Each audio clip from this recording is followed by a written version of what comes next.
postmaster said that I had kindly consented to say something. I suppose someone told him that I had consented, but this is the first that I had heard of it. But, my friends, for 2 years past I have done most of the eating and most of the drinking and all of the smoking and what little talking has been done in Congress in the interest of Delaware. I am very sorry that I have not been able to do more talking. I have tried and shall continue to try to make up by working what I have lacked in talking. I have faith and I hope that I shall be able to show some works, for they say that faith without works is dead. I think every citizen of Delaware has a right and should feel proud of the program and the progress of the city of Wilmington. I remember very well the first time that I ever came to the city. I had passed by on the river and seen it from the vessel, but my first visit to the city of Wilmington was in 1866. At that time I thought it was a very prosperous town, a big town compared with the one that the preceding speaker has so beautifully described down at the mouth of Delaware Bay. Now it is a city that I feel very proud of because of both its history and its citizens. Wilmington certainly is doing well. Since 1865, I suppose it has grown to 4 times the size at that time. Probably it has gained 3 times its former population in the last 10 years. It has increased wonderfully. I saw in the paper the other day the statement that in London, 1 out of every 13 of its citizens is dependent upon the public life for support.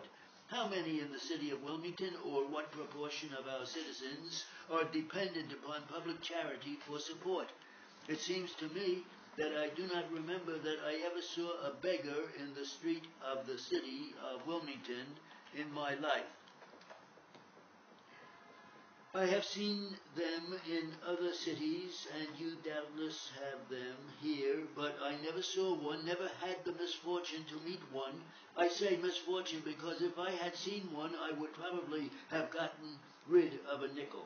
Now, my friends, I do not think any greater compliment could have been paid to any man than the one the governor of your state paid to me when he said that there was danger that if you kept me in Congress, every ditch in the state of Delaware would be made a navigable stream, and that thereby the citizens of the state would be in danger of walking overboard and getting drowned.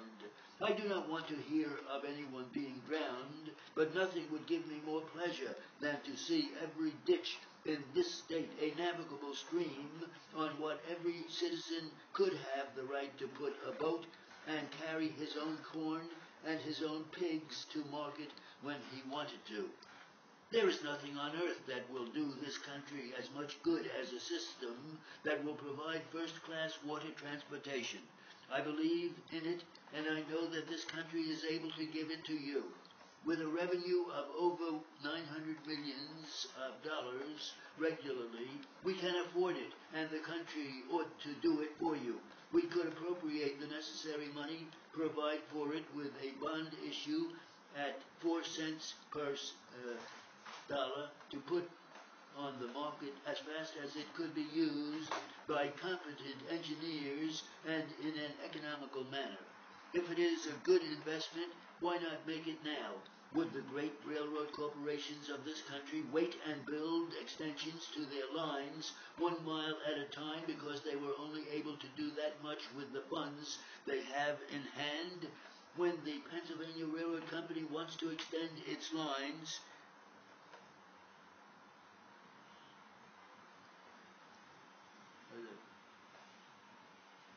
It's good. How fast? it was